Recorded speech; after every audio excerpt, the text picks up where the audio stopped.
Первый вице-премьер Магомед Евлоев встретился с 10-летним Абдул-Рахманом Гетагазовым, побившим мировой рекорд по количеству приседаний в своей возрастной категории.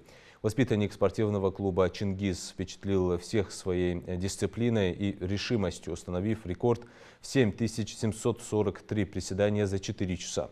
Магомед Евлоев выразил свое восхищение достижениями юного спортсмена и вручил ему от имени главы Ингушетии финансовую помощь и велосипед.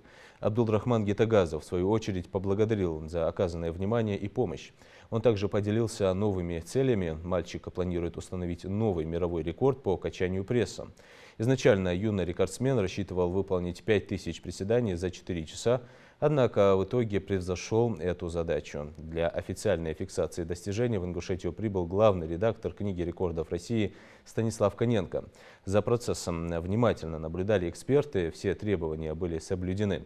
Соответствующая запись внесена в книгу рекордов России. Абдурахман, على فوز ريكورد وقما ومركا مصلحة قضاء ودا الشدوق وقوله بإذن الله. مليرا. دي ساعتها يا أيدي. الشديا والله خسق بعد بحقر ويمخ مور وزو واخش. حيوشات إحنا ريكورد بفتري ترق أيدي. حتى إنه يربى ذاك نيجو ريكورد جينيس أو خرقة.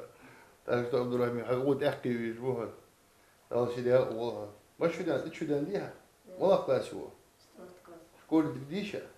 ديك ديشلا ويقمن ويمكن أب أبوه دالو قافولا مخدا شيء تواتش حتى يخير هو قدرة يتوي عندنا شيء دوقود أحقاد آخر ويبريك أزمال ويبريك مخنا وشنطة قد أحقاد حزين قولي حديشلا على دكتور دوش مخدا شيء ديال شيء ده يعني عليه يعني أشلون حيداس أنت عندك والله نيس على دكتور دقاس لا شو بيركي تدوتون